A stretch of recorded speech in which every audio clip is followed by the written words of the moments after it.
Deposit bonds explained. I've got a special guest on today, Marcus VC from Deposit Solutions. We're going to talk about what is a deposit bond, why would you need one, and how do you get one. Stay tuned.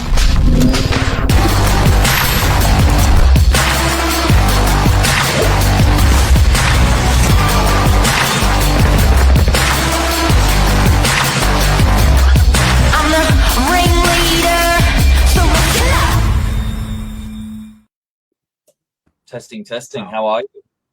Mate, what an intro. What an intro. Yeah. That was unbelievable. I'm good, Billy. How are you? Good, thank you. It's really nice to do a deal together. It is. It is nice. The circumstances of this one required a little bit of work, but mate, we're changing lives. We're making dreams come true. It's really good. Like, I haven't actually used a deposit bond myself in a little while. So I had to reach out to the expert on behalf of a client. And basically, let's start with, what is a deposit bond? You'd be the best person to unpack it. Yeah, sure. It's probably the best place to start. I think, honestly, the easiest way to answer that question, Billy, is to, first of all, say, like, what a deposit bond isn't. Because a lot of people have a misconception around what it is, how it works, et cetera, et cetera. So the first thing I will say is it's not a loan. It's not issued by a bank. There's no interest. There's no repayments. There's no security taken over property or anything like that. What it is it's a digital certificate that serves as a substitute for the deposit on a property to execute an exchange. Okay, so usually, as you know, a purchaser has to pay a 10% or otherwise agreed amount up front on a property to be able to exchange on it. The deposit bonds acts as opposed to that cash deposit. I guess your typical client would be someone who's sold but doesn't have access to their deposit yet. So if you get a release of deposit, you've got your purchaser's deposit to take forward onto your purchase. But if you don't have access to that, this is a really good solution. Or someone who just doesn't have liquid 5 or 10% deposit. It might be sitting in a term deposit account. It might not have come to fruition yet. So this is a really good alternative. And buying a property, it's not a small sum of cash, but you can extend this up to 100, 200,000. That's sort of the realms of normal for you.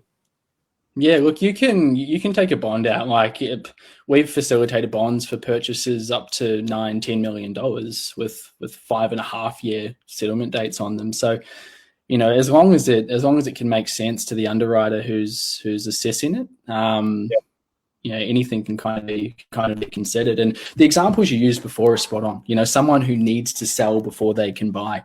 They look at it and they go, the difference between them being able to purchase that property or not is being able to facilitate the exchange and come up with a deposit. They might not have the cash on hand. A deposit bond allows them to be able to do that. Another one that we have quite a lot, Billy, is people who have really extended settlement terms. And the last thing they want to do is park their cash in, respectfully, a real estate agent's trust account doing nothing for them. So people like that, it's a couple of $100,000. They would much rather keep that in a savings account, earning interest for them, have that in their term deposit, even just have access to it. Some people just don't want it to be parked away for a long period of time. A deposit bond allows them to be able to do that.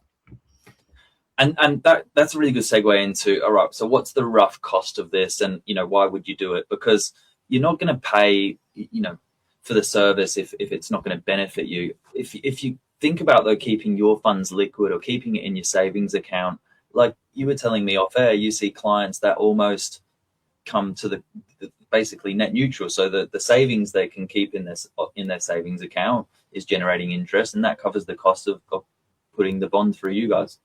Yeah, look, to be completely transparent, like, coming out net neutral would be, not a worst case scenario, but most of the clients we work with, the savings and interest or the amount they would save by having funds still parked in offset or still tied up in their investment asset grossly exceeds the cost of the bond, which is a one-off payment, by the way. It's a one-off payment, so you pay it and the bond gets issued and away you go.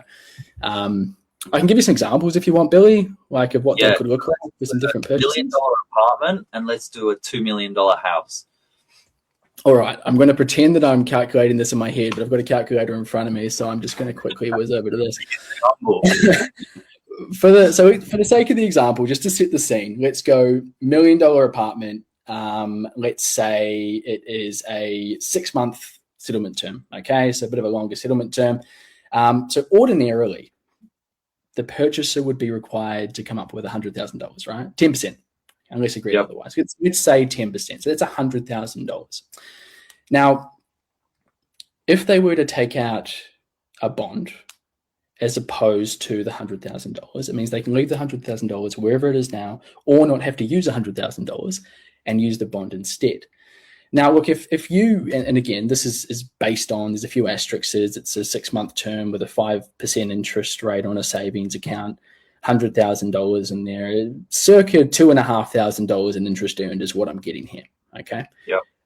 When I'm looking at the cost of the potential bond, the indicative bond, it's a fair bit less than that, okay? So that example, you're coming up reasonably on top already, and I'll say it's over $1,000. $2 million example, let's look at the same thing, okay? So purchase price, $2 million. What's that bill in DY at the moment?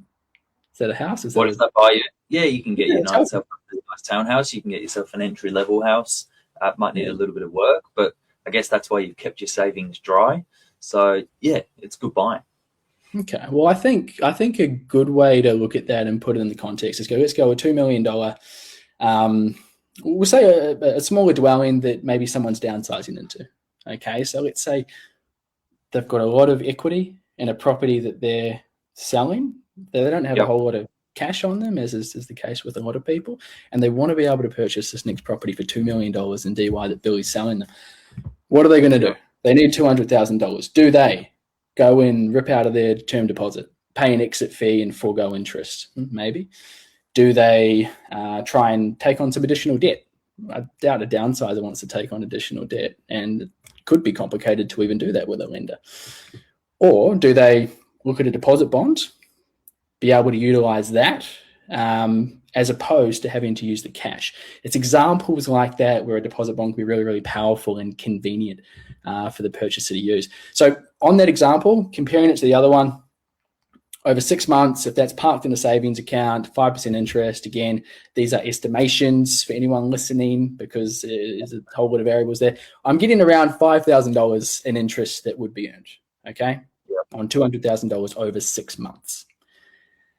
Again, the bond fee to be able to acquire that is less than $5,000. I can tell you that for sure. Exactly what it is depends on the applicant, the type of bond they get. There's a few different pieces there that we'd have to work out, but in that example, it would be less than the amount that's safe.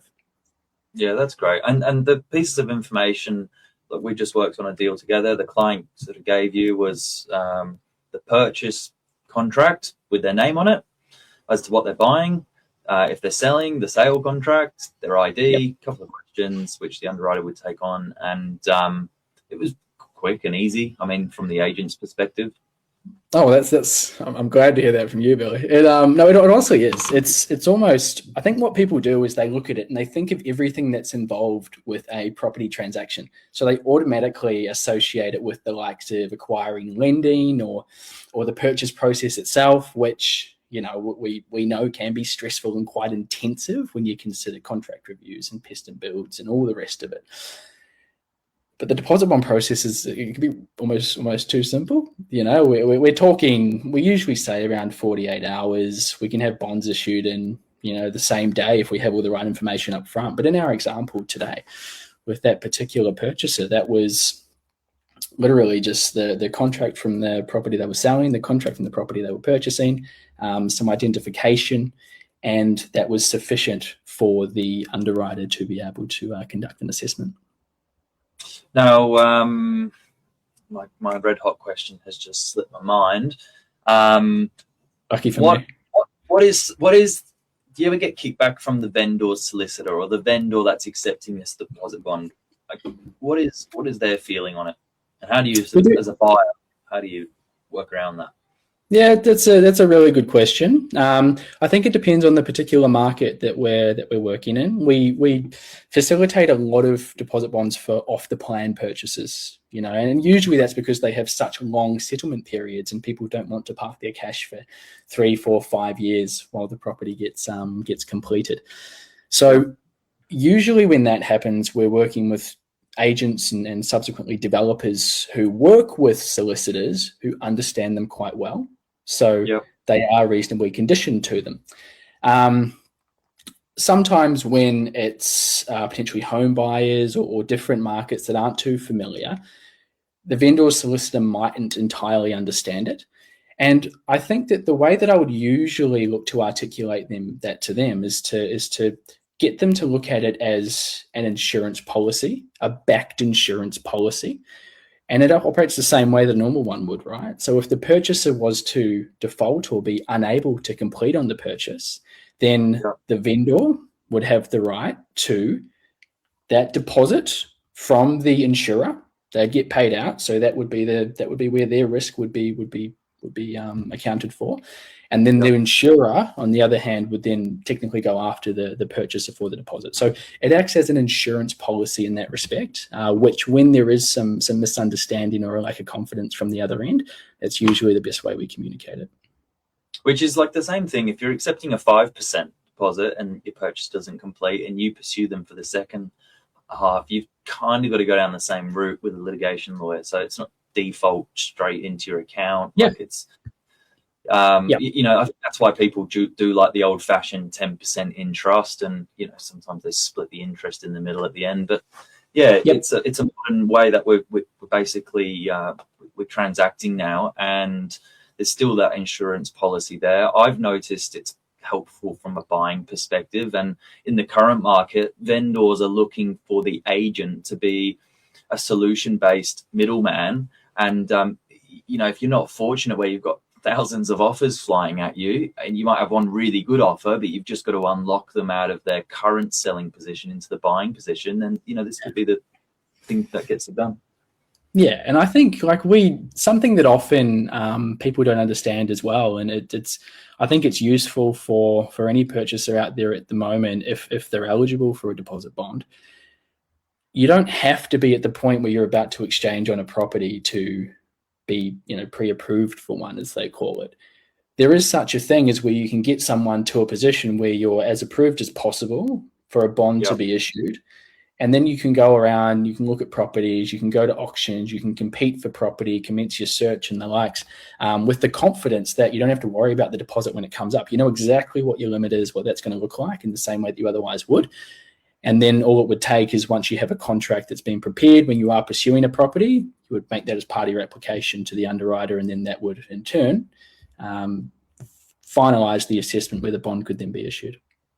There you go. I love this. I think that's helpful for some people out there. Like, if you've not heard of it before, this might sound like, as I said, a solution based to maybe get your plan started a little bit sooner.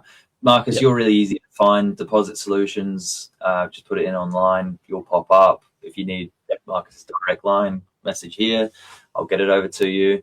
And anything else that you need to sign off with? Mate, well done today. I'll sign off with that. Both the purchasers and vendors are very, very fortunate to be working with you, mate. So job well done. Good work. Thank you. That's kind. But look, it is about having the right people in your corner, and I'm not talking about just real estate agent and Deposit Solutions, but it's a good solicitor, it's a good broker, it's people that understand these things, and all round, as the buyer and seller in the transaction, it just comes out as a smoother process and overall 100%. A nicer experience. So if you can try and find ways to make your overall experience that bit nicer, I think you'll end up loving your property more. You'll move in and you'll think that was just sweet. We actually really enjoyed that.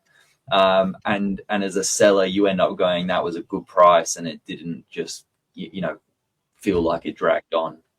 So, mate, you hear so many people look back on their purchasing experience and look at it negatively, and it doesn't need to be like that. It's not always it's not always things that they can necessarily control, but there is such a way to purchase property, even in Sydney when it's so highly competitive, and come out of it and look back and go, that was a really positive experience. I couldn't agree more. Control the controllables and let the variables be the the things that are the minority, hopefully. Yes, 100%. Yeah. There you go. All right. Thank you, sir. Appreciate your time coming on. Thank you for having me. I appreciate it. Cheers.